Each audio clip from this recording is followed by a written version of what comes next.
Hotel turns away. Black woman regrets it. Instantly when she reveals she's the owner. The lobby went still when the woman turned around. She stood there, tall and poised, her gaze cutting through the polished air of the Four Lakes Resort like a knife. Her tone was calm, but her words dropped like lead. "You may want to double-check your reservation logs," she said to the manager, "because starting tomorrow you'll be reporting directly to me." The color drained from Jason Keeler's face. The front desk agent, who had dismissed her minutes ago, suddenly forgot how to breathe, and the bellhop who'd refused to take her bags. His hand slowly slid away from the service bell, eyes wide. No one saw it coming. Not from the woman in jeans and a denim jacket. Not from the one they had waved toward the exit like a lost tourist. Not from the black woman who, just 5 minutes earlier, had been told, "This isn't the kind of place for walk-ins." But they were all about to learn just how wrong they were. Talia Brooks had arrived at the Four Lakes Resort early, deliberately. She wasn't checking in, not officially. She was there to walk the property anonymously, as she often did with her investments, to get a feel for how staff treated regular guests.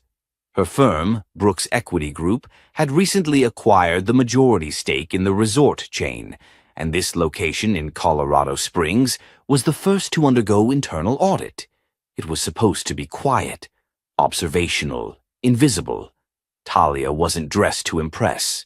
She wore dark jeans, clean sneakers, and a windbreaker zipped halfway up. Her natural curls were pulled back in a low bun. No makeup, no jewelry. She carried a leather duffel bag and a small notebook where she jotted observations. It was 10:15 a.m. when she walked through the revolving doors and stepped into the marble-tiled lobby. At the desk was a young woman with a stiff smile and a name tag that read, Caitlin. "Hi," Talia greeted with a polite nod. "I'm checking on a reservation under Brooks. Just wanted to confirm the room type before my guest arrives." Caitlin gave her a once-over and barely concealed her condescension. "I'm sorry," she said, typing without much urgency. "We don't allow early check-ins without status, and we're fully booked." "I'm not asking to check in," Talia said evenly. "Just confirming the room. It was booked by the corporate office." Caitlin's brows lifted slightly. "Right. Well, again, without a reservation number or ID, I can't help you." A middle-aged man in a fitted navy blazer stepped forward. "Is there a problem here?" he asked Caitlin. "She's asking about a reservation," Caitlin replied, not bothering to hide her skepticism. Talia offered a calm smile. "Talia Brooks. I'm here ahead of a scheduled stay." The man barely acknowledged her. "I'm Jason Keeler, General Manager. As Caitlin said, we're unable to confirm anything without credentials. We've had people try to walk in and claim bookings before." "Do I look like I'm lying?" Talia asked. Not angry, just curious. Jason chuckled politely, then gestured to the door. "We're just trying to maintain security. If you could return once your guest has arrived, we'd be happy to assist you." Talia opened her notebook, scribbled a note, then looked up. "You might want to be careful how you treat people. Some of us take notes." Jason smirked. "And some of us have jobs to do." The interaction caught the attention of nearby staff. A few of them, concierge, valet, even the barista behind the espresso bar, watched the scene with thinly veiled amusement. No one intervened. She nodded slowly, as if filing away every word, every smirk. "Understood," she said quietly. "Thank you for your hospitality." And then she turned and walked out. What they didn't see was that outside, 2 black SUVs were parked discreetly down the block. Inside them sat her executive assistant and regional director, waiting for her signal. The audit was no longer quiet. The masks had dropped, and now so would the curtain. 10 minutes later, the valet station buzzed with confusion. A gleaming black Rolls-Royce Phantom pulled up to the entrance of the Four Lakes Resort. The chrome grille shimmered under the mountain sunlight, and the luxury sedan's quiet engine purred like a warning before a storm. The driver, a tall black man in a sharply tailored gray suit, stepped out first and opened the back passenger door. Talia emerged slowly. She had changed her windbreaker for a sleek black blazer and swapped her duffel for a structured leather briefcase. Her hair was now neatly twisted into a high bun. Her expression didn't carry anger, just focus, cool and steady. Jason Keeler stepped out of the lobby and froze mid-sentence. Behind her, a second woman exited the SUV. Gabrielle Jameson, the regional director of Brooks Equity Group. She held a clipboard, an iPad, and a folder bearing the company's insignia. Caitlin's jaw went slack. She looked from the car to the briefcase, to the icy poise on Talia's face. The front desk, once filled with murmurs and stifled giggles, fell completely silent. "Mr. Keeler," Gabrielle said crisply, stepping forward. "My name is Gabrielle Jameson. I'm here on behalf of Brooks Equity Group for the pre-scheduled operations assessment. This is Ms. Talia Brooks, your new majority partner in ownership." Jason blinked. "Wait, what?" "I believe you heard her," Talia said softly. "I came in earlier today under the same name, and you asked me to leave." Jason flushed a deep crimson. "I didn't realize—" "You didn't ask," Talia cut in. "You assumed. You dismissed. And now I'm wondering how often that happens here." Gabrielle handed Jason a printed audit schedule. "As of this morning, the Colorado Springs branch is under direct evaluation. That includes all staffing practices, guest interaction protocols, and management conduct." Jason's mouth opened and closed like a goldfish. Caitlin looked as if she might faint. The bellhop, who had earlier ignored Talia, now rushed forward to take her briefcase. She waved him off. "I got it," she said coolly, walking past him without another glance. Talia walked straight through the lobby, past the same guests who had once stared at her with judgment. This time their stares followed her for another reason entirely. As she reached the executive elevator, normally reserved for senior staff and VIP guests, she turned once more to face the silent front desk. "I suggest you all take this week very seriously," she said calmly, "because everything you do from here on will determine if you still have jobs next month." Then she disappeared behind the golden elevator doors. Inside the elevator, Gabrielle exhaled for the first time in 10 minutes. "You handled that better than I would have," she said. Talia let out a small chuckle, but her eyes were steely. "I didn't come here to embarrass them. I came here to see the truth. And now I've seen enough." From the rooftop conference room, she looked out over the beautiful snow-capped view of Colorado Springs. The resort was stunning, luxurious, successful, with massive potential. But it was also rotting from within. She had seen it before, in banks, in restaurants, in tech companies, and now in hospitality.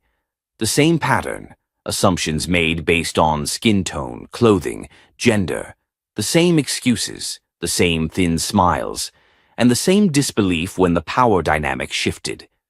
Gabrielle turned to her. "What's next?" "We dig deeper," Talia said. "I want every complaint record, every guest review, every hiring file, and tomorrow morning, I want every department head in the boardroom. We start rebuilding from the ground up." Gabrielle nodded. "And Keeler?" "We give him a chance to explain," Talia replied, "but his actions will speak louder than anything he says." Just then her phone buzzed, a message from her husband, Isaiah. "Let me know how it went. Proud of you. Always." Talia smiled.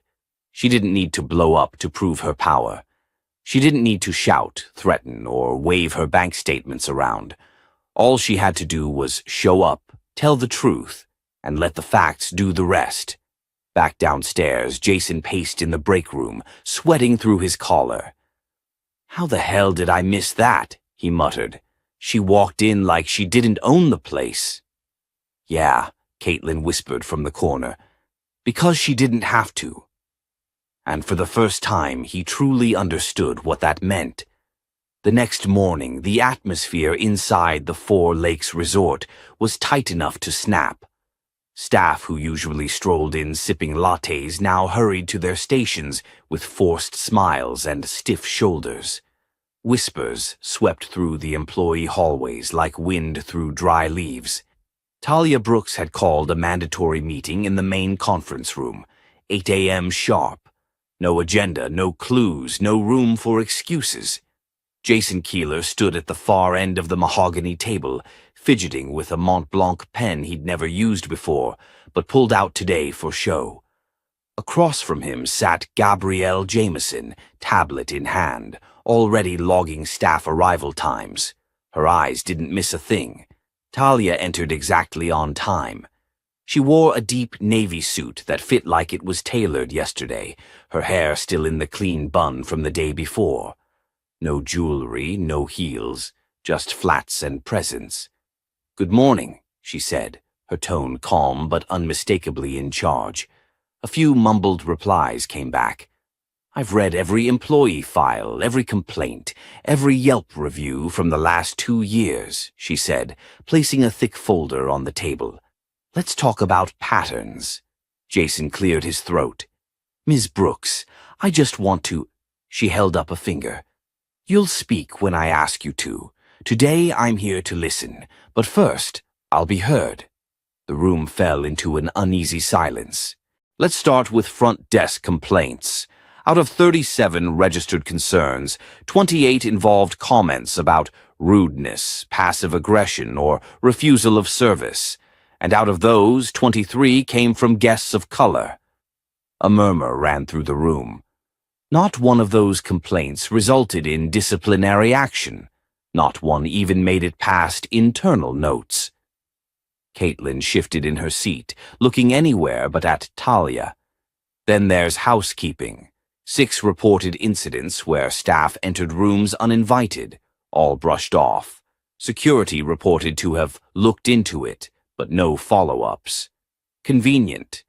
One of the housekeepers, a Latina woman named Rosa, raised her hand nervously. "Miss Brooks, may I?" Talia nodded. Rosa stood, wringing her hands. "I remember one of those complaints. Last year, a guest said her room was entered when she was still inside. I told the manager. They said she was exaggerating and not to worry." "Who was the manager?" Talia asked. Rosa looked down. "Mr. Keeler." Jason's face went rigid. "I don't recall that specific case, but we get a lot of excuses," Gabrielle cut in. "That's what you meant." Talia remained still. "Jason, how long have you been general manager?" 8 years. "And in that time, how many internal complaints have you escalated to corporate?" Jason hesitated. "Maybe 3. Gabrielle swiped her tablet. "We found one. One, Mr. Keeler. In 8 years." Talia walked slowly around the table now, speaking clearly. "I came here yesterday not looking to play the boss. I came in as a customer, and what I got wasn't poor service. It was disdain, dismissal, assumption." She stopped behind Caitlin. "And I'm willing to bet I'm not the only one." The silence cracked like thin glass. A young black concierge named Miles raised his hand. "I've had guests ask for someone more professional looking when I'm at the desk," he said. "Sometimes they ask for someone white. I told Mr. Keeler once. He said to just smile through it." Jason's face was pale now. "It's hospitality. We have to maintain the illusion of comfort." "Whose comfort?" Talia asked. That was the moment it shifted. Staff began to speak. Slowly at first, then with rising energy. Stories of being silenced, guests being mistreated, team members covering for each other out of fear. When it ended, the room had turned into a confession booth. Talia waited until it settled. "I'm not here to play savior," she said. "This resort has potential. But if you keep treating the surface and ignoring the rot underneath, it will collapse. She turned to Gabrielle. Effective immediately, I'm placing Jason Keeler on administrative leave, pending full review. Jason stood up fast. This is ridiculous. One misunderstanding, and now my entire career. You had 8 years of choices, Talia said sharply, and everyone you made told this staff and this community exactly what mattered to you. He looked like he wanted to say more, but the weight in the room wouldn't let him. You're lucky this isn't the part where we call the press, Gabrielle added coolly. As security walked Jason out, the rest of the room stayed silent, watching the door slowly close behind him. Then Talia took a breath and looked around the table again. I believe in second chances, but not without accountability. Over the next 60 days, this hotel will undergo a complete transformation, staff training, policy overhaul, community engagement. A few eyes widened. If you're ready to be part of a hotel that leads with integrity, I'm ready to work with you. And just like that, the meeting ended. As people trickled out, there was a different kind of whispering in the air now. Not fear, hope. Later that afternoon, Talia stood alone in the lobby, watching the snow begin to fall lightly outside. Miles walked up with 2 mugs of coffee. That was intense, he said. Talia smiled faintly. Truth usually is. You think they'll change? She looked at the grand staircase, the marble floors, the shining brass details that had once seemed so cold. They'll have to, she said, because now there's someone watching who sees everything. And outside, the town kept moving. But inside Four Lakes Resort, something had shifted. The reckoning had begun. The next day at Four Lakes Resort began with an odd stillness. The usual morning buzz, the shuffle of bellhops, the hum of luggage carts, the smell of fresh coffee, felt muted, like the building itself was holding its breath. Talia Brooks stood in her office, reviewing files Gabrielle had organized overnight. Staff histories, maintenance logs, guest reviews. Patterns were forming, and not the kind you wanted to see. She was halfway through a guest complaint file from last spring when Gabrielle knocked and stepped in without waiting. You're going to want to see this, Gabrielle said, eyes sharp. She dropped a slim manila folder on the desk. Talia opened it, scanned the first page, then sat forward. Why wasn't this in the original HR audit? She asked. It was buried under inactive files, Gabrielle replied. This one never got escalated, but it should have. Inside was a detailed report from a guest named Dr. Lenora Watson, a pediatric surgeon from Chicago who had visited the resort during a medical conference. The complaint described a deeply uncomfortable experience. Her room was accidentally canceled mid-stay, her belongings moved without permission, and she was asked to vacate despite showing proof of reservation. She'd left without a refund, and no formal response had ever been sent. Talia turned the page. The signature at the bottom of the staff response read, "Handled by Front Desk Supervisor, Caitlin Rice." Talia exhaled through her nose. Pull security footage from that week. Start with the day of the incident. I want to see everything, and find out if Dr. Watson ever got a follow-up, she said. Gabrielle nodded and left. As the day unfolded, Talia made rounds through the resort. Quiet conversations with housekeeping, interviews with maintenance, brief sit-downs with restaurant staff. Stories emerged like dust from old fabric. Different voices, same threads. Favoritism, negligence, racial profiling. Then, just after lunch, Gabrielle returned with her tablet in hand. I found something else, she said, not just about Dr. Watson. She tapped on the screen and pulled up internal messaging logs between Caitlin and another staff member, Lisa, in accounting. One conversation was tagged from 3 months ago, joking about a guest who'd obviously booked with a stolen card because no one dressed like that stays here unless they clean rooms. Let me guess, Talia said coldly. The guest was black? Gabrielle nodded. Talia leaned back, jaw tight. How many of these people have we driven away without even knowing? It's not just about service, Gabrielle said. This is culture, a toxic one. Before Talia could respond, Miles appeared in the doorway, his usual upbeat energy replaced with concern. You've got someone downstairs asking to speak with the owner, he said. Not a guest. Says it's urgent. Talia stood. Did they give a name? Yeah, Sofia Rivera. She said she used to work here. Gabrielle looked up, surprised. I remember that name. She left last year. No exit interview, no contact info, just gone. Talia didn't wait. She walked straight down to the lobby where a young woman in her early 20s stood awkwardly near the fireplace, bundled in a thrift store jacket, her eyes scanning the room like she wasn't sure she should be there. Sophia, Talia asked gently. Sophia turned, clearly nervous. Are you Miss Brooks? Talia nodded. I am. Let's talk. She brought Sophia to the staff lounge, a quiet corner rarely used during the day. Once seated, Talia offered her water. Sophia refused. I don't know how to say this, Sophia began, her voice trembling slightly. But I used to work here, housekeeping. I left because of something that happened. Talia didn't push. She waited.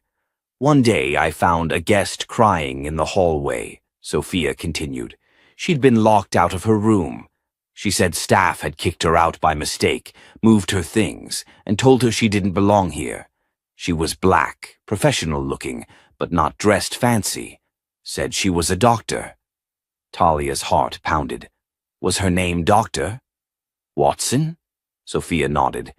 Yeah, that was her. I helped her carry her stuff down to the valet. She said she felt humiliated. I asked Caitlin later why it happened. She said not to worry about it, that sometimes guests misrepresent themselves, and it's better to be cautious. Talia felt a cold weight in her chest.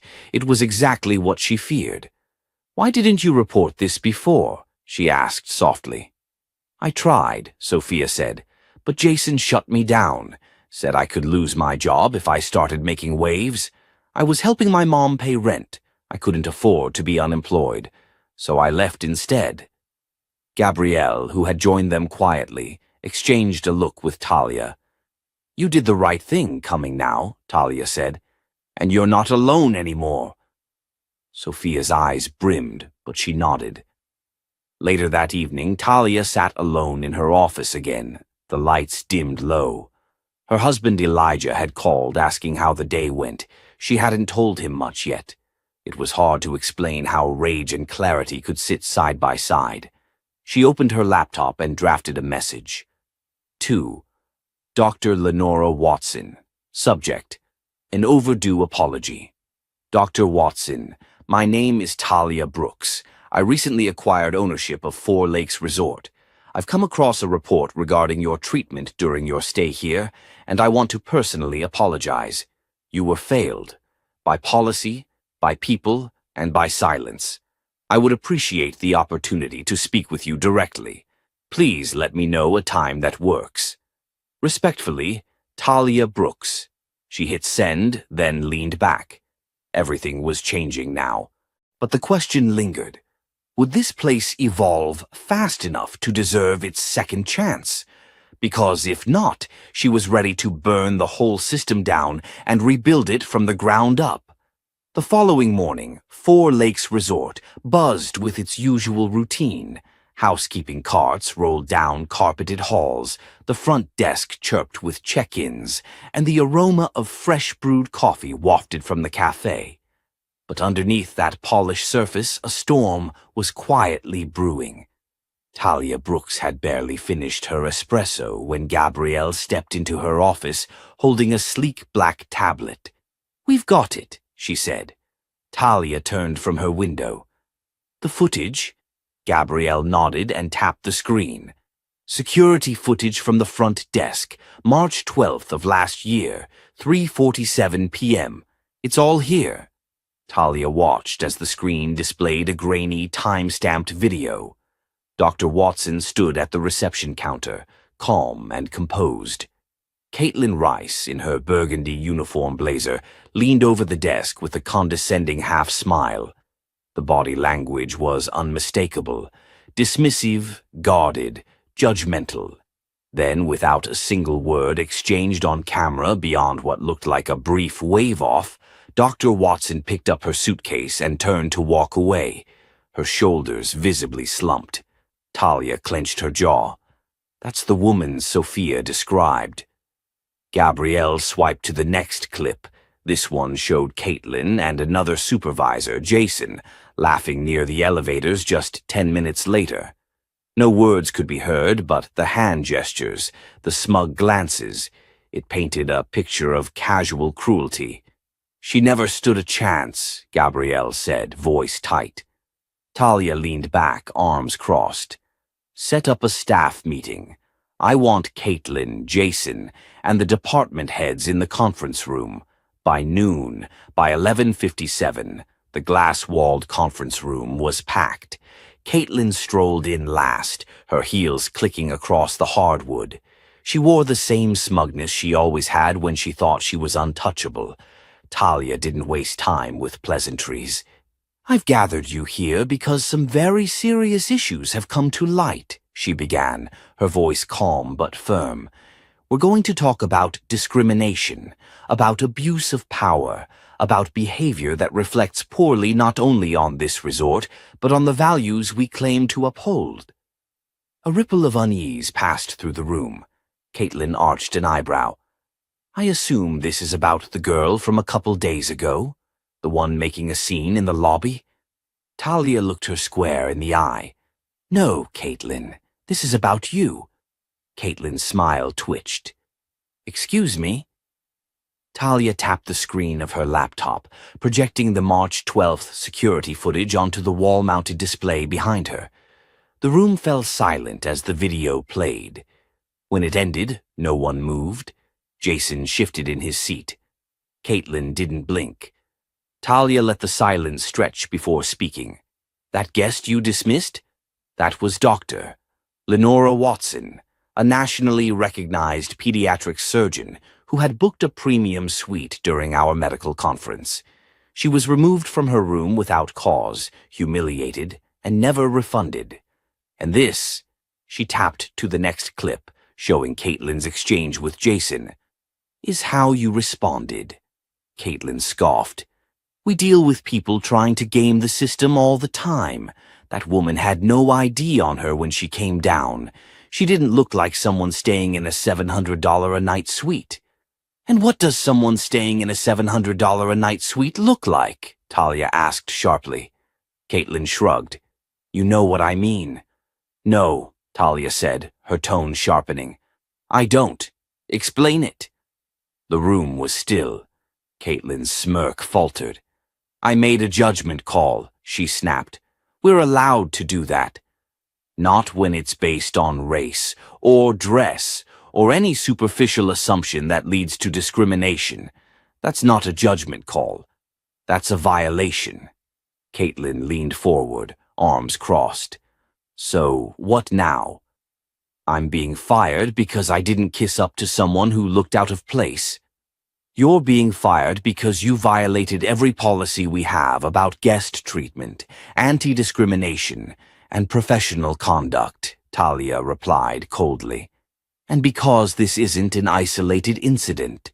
Talia turned her laptop around to show the staff messages Gabrielle had uncovered, Caitlin joking about sketchy guests, mocking names, even referring to one family as ghetto tourists. Jason, pale and sweating, tried to speak. I didn't know. You laughed, Gabrielle cut in.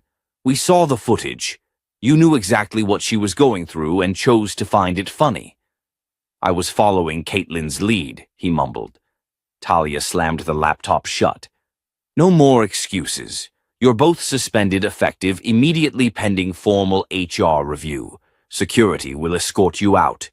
You can't do that, Caitlin stood abruptly. I can, Talia replied, and I will. I own this resort. The words hit the room like a dropped weight. Even those who already knew her background stared now with full comprehension. The woman they had once dismissed, second-guessed, or whispered about behind closed doors, the black woman they assumed was just another executive on paper, had made it crystal clear. She wasn't just in charge. She had built herself into the power they had underestimated. Caitlin's face drained of color. "You're the new owner?" "No," Talia said, rising to full height, her voice steady. "I've always been the owner. I just let people show me who they are before I remind them who I am." Security entered quietly. Jason rose, head bowed. Caitlin stayed rooted for a moment, then grabbed her bag and stormed out without another word. After they were gone, Talia turned back to the room. "I'm not here to make examples out of people. I'm here to build a culture where dignity and respect are standard, not optional." She paused, her eyes sweeping across the staff. "I know some of you have witnessed things and said nothing. That stops now. You have power in your silence. Choose what you do with it." No one dared speak, but several lowered their heads. Outside the glass conference room, guests moved through the lobby, unaware of what had just occurred. But inside, something had shifted. A reckoning had begun. Back in her office, Talia received a new email. It was from Dr. Watson. Subject: "Thank you." Message: "Ms. Brooks, thank you for reaching out. I appreciate your words and your leadership. I never expected a reply, much less action. I would be happy to speak with you further, and for what it's worth, I'll be giving Four Lakes another chance. With respect, Doctor." Lenora Watson Talia closed the email and smiled, not out of satisfaction, but out of resolve, because now the real work could begin. And this time, the masks were off. Elijah Turner stood at the edge of the conference hall inside the Four Lakes Resort, arms folded, eyes locked on the architectural renderings displayed on the digital screens. The designs were bold: open-concept lounges, inclusive guest spaces, staff housing upgrades. Talia had commissioned a full-scale transformation, and now that the old guard had been confronted, they were finally ready to reshape the future. Or so she thought. "People don't like change," Elijah murmured beside her, reading her furrowed brow. Talia exhaled. "They're going to like being out of a job even less if they keep resisting it."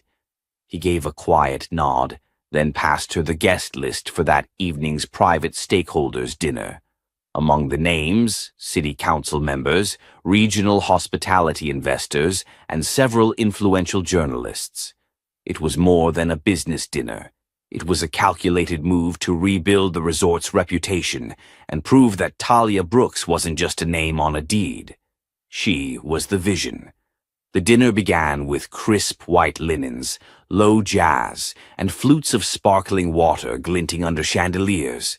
Talia moved with grace between tables, speaking with guests, answering questions, building trust.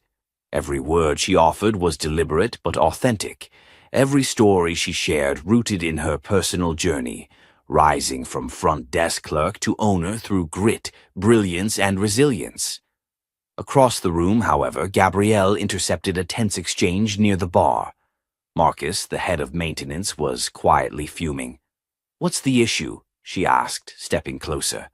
"She's trying to tear down everything that makes this place work," he muttered. Gabrielle blinked. "You mean the outdated systems? The rooms that haven't seen upgrades since the early 2000s? "I mean tradition," Marcus snapped. "This place ran fine until she came in acting like she's better than everyone." "She owns it." Marcus took a long drink, his jaw tight. "Yeah, and some of us think that wasn't earned." Gabrielle froze. Marcus didn't see her face twist in disbelief. He didn't see the hurt flash in her eyes before she turned and walked away. Later that night, in the resort's private lounge, Gabrielle pulled Talia aside. "There's more resistance than we thought," she said, voice low. Marcus isn't just grumbling, he's organizing. Talia stared at her. Organizing what? Some of the long-time employees, they think you're moving too fast, that you're changing the culture. Talia gave a cold laugh. That's the point. They don't want the culture to change, Gabrielle said quietly. The next morning, Talia walked into the staff break room unannounced. Conversations halted. Heads turned. She stood in front of them with calm authority. I want to address something directly, she said. I hear there's talk about me tearing down tradition, about me not having earned my place here.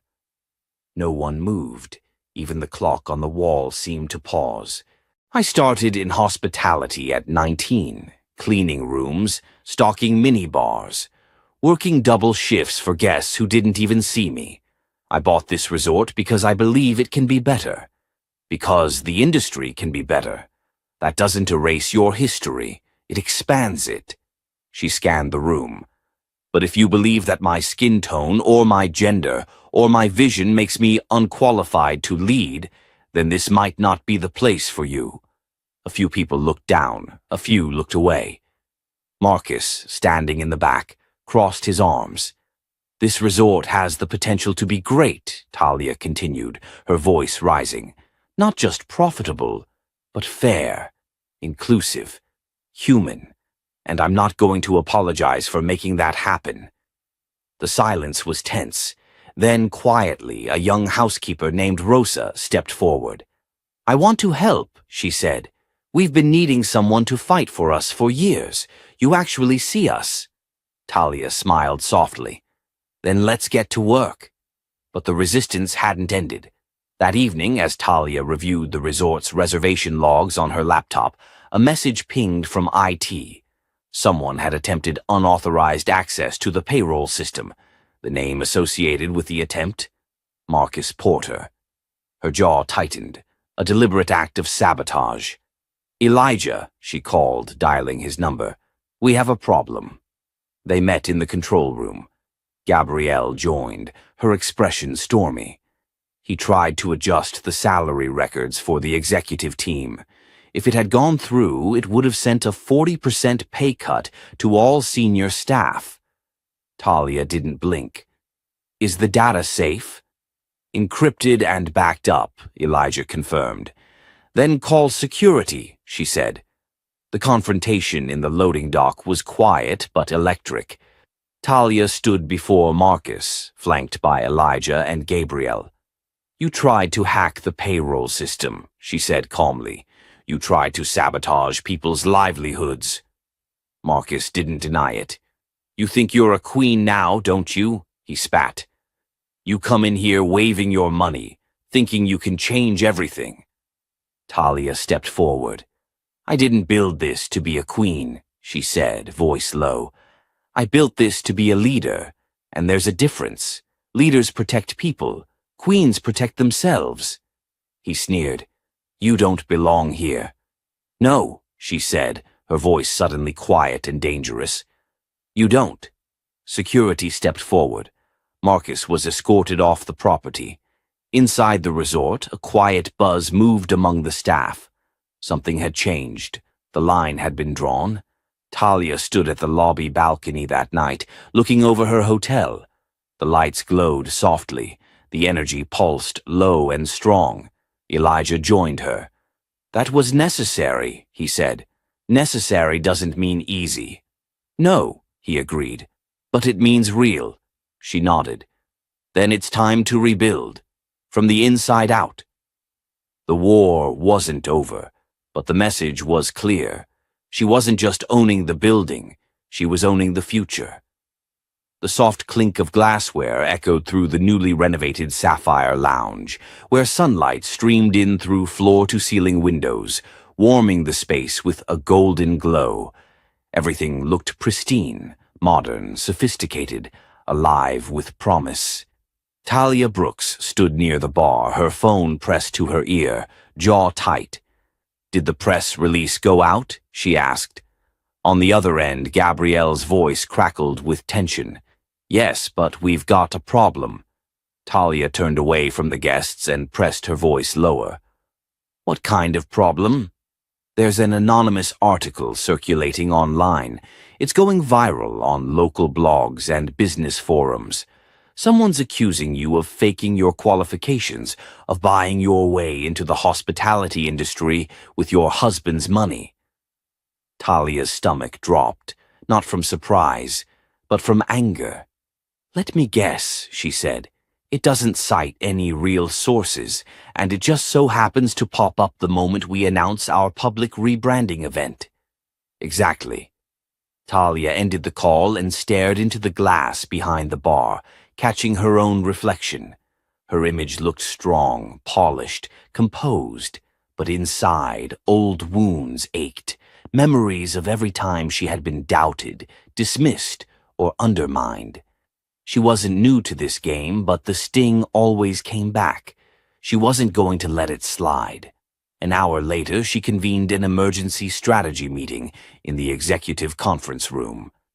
Gabrielle sat beside her while Elijah paced behind the long table, scanning the article on a tablet. "This is definitely an inside job," Elijah said. "The details are too specific. They mention your transfer from Cornell, your scholarship at Spelman, things that aren't even public record." Talia raised an eyebrow. "You're saying someone on staff did this?" Gabrielle nodded. "Or someone recently let go?" "They didn't need to say his name. Marcus. Can we trace the IP?" Talia asked. "I've already got Mason working on it," Elijah said. "We'll know soon." "But what about the damage?" Gabrielle asked. "Perception is half of what we're trying to rebuild." Talia leaned forward, her hands folded on the table. "Then we don't run from it. We control the story. If they want to question how I got here, we show them. Every damn step." She tapped the table with finality. "Let's prepare a full media kit.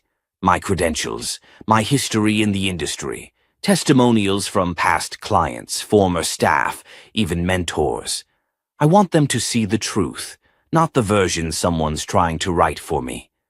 Gabrielle smiled faintly. "You're turning it into a teaching moment." "I'm turning it into a spotlight." 2 days later, the local business journal published a profile on Talia Brooks, fully authorized and written by a respected investigative reporter.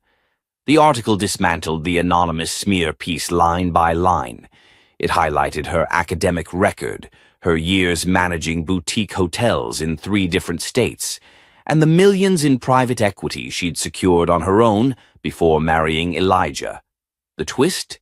The profile revealed that Talia had once interned at 4 Lakes Resort as a junior in college, the same hotel that had recently kicked her out without a second glance.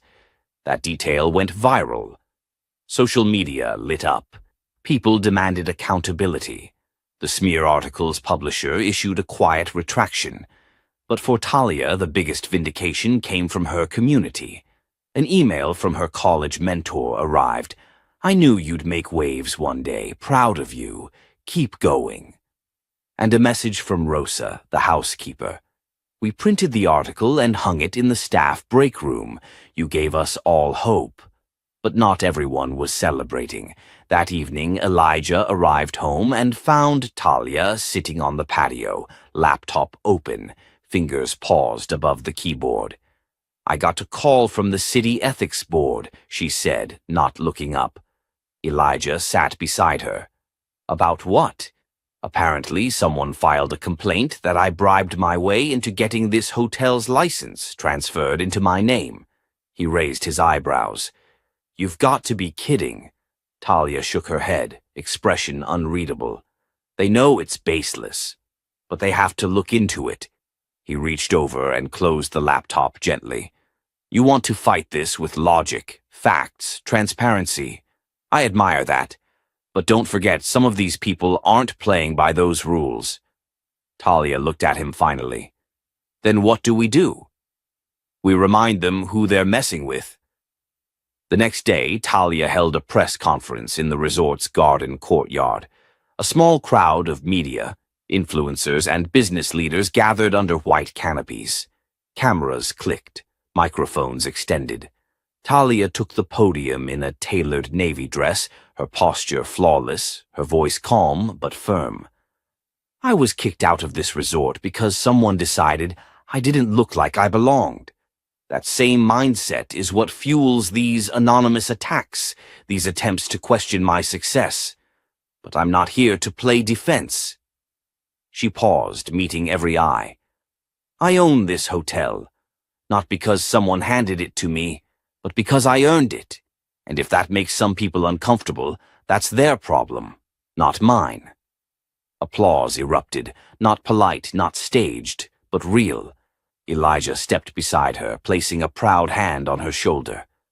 In the back of the crowd, Gabrielle whispered to Elijah, "Think they'll try another attack?" "They might," he said, eyes fixed on his wife, "but this time they're going to realize she doesn't just survive fire. She burns brighter because of it."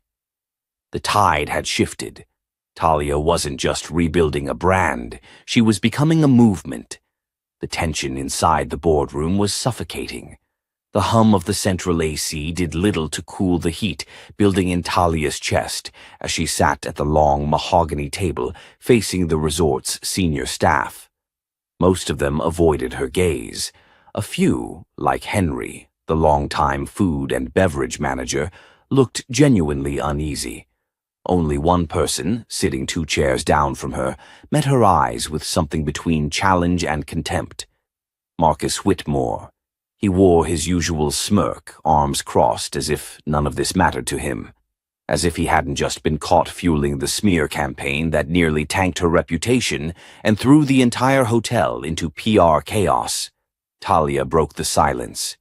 "Before we begin, I'd like to ask a question." The room turned to her.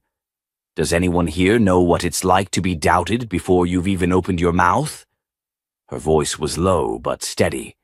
To be looked at and dismissed because someone already decided what you're worth based on nothing but your skin, your clothes, or your name. No one spoke. "I do. And I've spent most of my life proving those assumptions wrong, but this past week wasn't about me. It was about what kind of leadership this hotel deserves, what kind of culture we're building here." She turned to Elijah, who stood at the side of the room like a silent pillar, watching with a fierce but quiet pride. Gabrielle sat beside him, a file folder in her lap. She opened it, sliding a set of printed emails across the table toward Talia. With practiced calm, Talia picked up the papers and read aloud. "To whom it may concern, I have serious doubts about the qualifications of Mrs. Brooks. Her history is padded, and rumors about her real contributions are questionable. She appears to be leveraging her husband's influence to gain ownership of the Four Lakes property." A murmur ran through the room. She continued, "This resort deserves transparency and leadership with integrity, not a diversity stunt." She looked up at Marcus, who had finally stopped smirking. "These emails were traced to an IP address tied to Marcus's corporate laptop," Gabrielle added, her tone clipped. "They were sent anonymously to various media contacts, one of whom forwarded them to us. We've also uncovered communication between Marcus and a former board member who was passed over when Talia was approved as the sole operator of the property." Marcus's face paled. "This is ridiculous," he snapped. "You're just trying to pin the backlash on someone. You needed a scapegoat." "We needed the truth," Talia said calmly. Elijah stepped forward now, pulling out a second folder. "We also reviewed internal communication logs," he said. "Marcus not only distributed false information, but he attempted to delay several key construction permits for the hotel's remodel under the table, filing anonymous complaints with the city planning board." "That's a lie," Marcus said, though with less conviction now.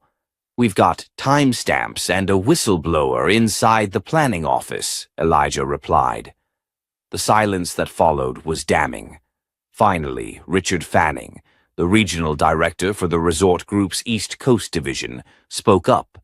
He'd flown in after hearing about the recent firestorm and had observed the meeting quietly, until now. "Marcus, do you have anything to say in your defense?" Marcus glanced around the room. No one was backing him. The confidence he wore like armor was cracking. "I did what I thought was right for this place," he muttered. "She didn't belong here. She walked in like she owned it." "That's because I do," Talia said sharply, standing now, eyes blazing. "And I didn't walk in demanding respect. I earned it. I've worked this industry from the ground up, and this resort deserved better than the lazy, toxic leadership you've been pushing behind closed doors." "You think people come here just for luxury?" she continued. "They come because of how we make them feel, safe, seen, valued. And if that doesn't start from the top, it's doomed from the start." Richard turned to Marcus. "You're suspended immediately, pending final review. Pack up your things. Security will escort you out." Marcus rose, jaw clenched, humiliated. As he left the room, the staff remained still. It wasn't just about one man. It was the rotting structure he had been allowed to operate within for too long. Once the door closed, Richard looked at Talia. "I apologize for what you've had to deal with. None of this should have happened." "I appreciate that," she said, "but I don't want apologies. I want change." He nodded. "Then you'll have it, starting with full control over internal hiring, training, and inclusion policy. You've earned that much and more." Talia sat down again, finally allowing herself to exhale. Later that evening, on the patio of the now fully restored rooftop lounge, Talia stood alone, sipping a glass of sparkling water as she watched the last of the sun disappear behind the lake. The lights of the hotel glowed behind her, full of new energy. Elijah joined her quietly, slipping his arm around her waist. "You good?" he asked. She nodded. "Getting there." "I saw the emails from staff this afternoon. Housekeeping, security.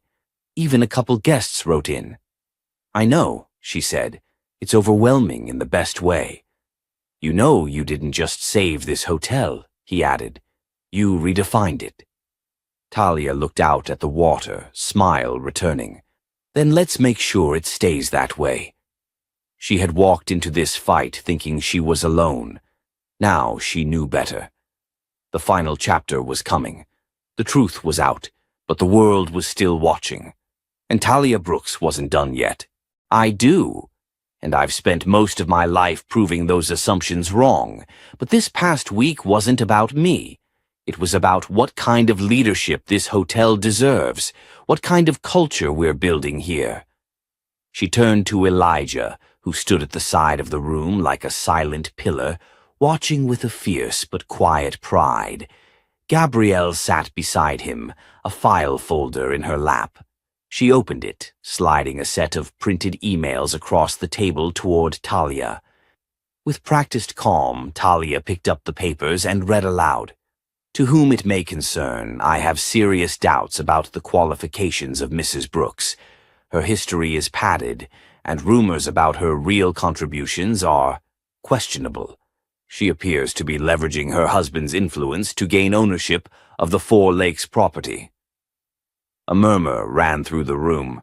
She continued, "This resort deserves transparency and leadership, with integrity, not a diversity stunt." She looked up at Marcus, who had finally stopped smirking.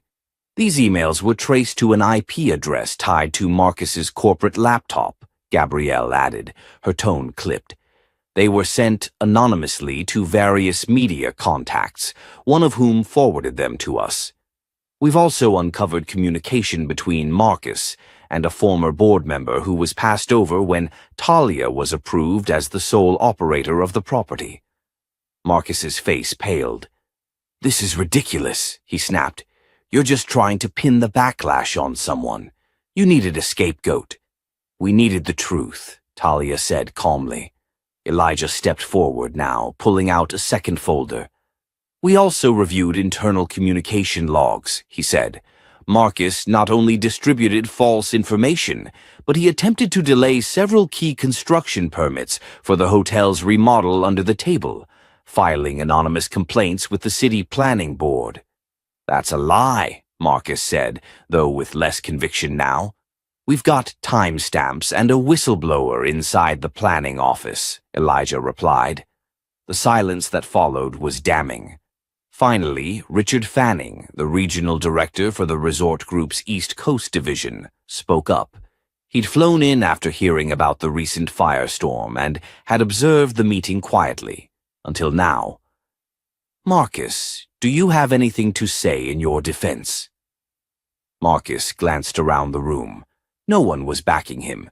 The confidence he wore like armor was cracking. I did what I thought was right for this place, he muttered. She didn't belong here. She walked in like she owned it. That's because I do, Talia said sharply, standing now, eyes blazing. And I didn't walk in demanding respect. I earned it. I've worked this industry from the ground up, and this resort deserved better than the lazy, toxic leadership you've been pushing behind closed doors. You think people come here just for luxury, she continued. They come because of how we make them feel. Safe, seen, valued. And if that doesn't start from the top, it's doomed from the start. Richard turned to Marcus. You're suspended immediately, pending final review. Pack up your things. Security will escort you out. Marcus rose, jaw clenched, humiliated. As he left the room, the staff remained still. It wasn't just about one man. It was the rotting structure he had been allowed to operate within for too long. Once the door closed, Richard looked at Talia. I apologize for what you've had to deal with. None of this should have happened. I appreciate that, she said, but I don't want apologies. I want change. He nodded.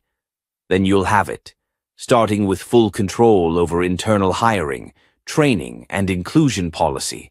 You've earned that much and more. Talia sat down again, finally allowing herself to exhale.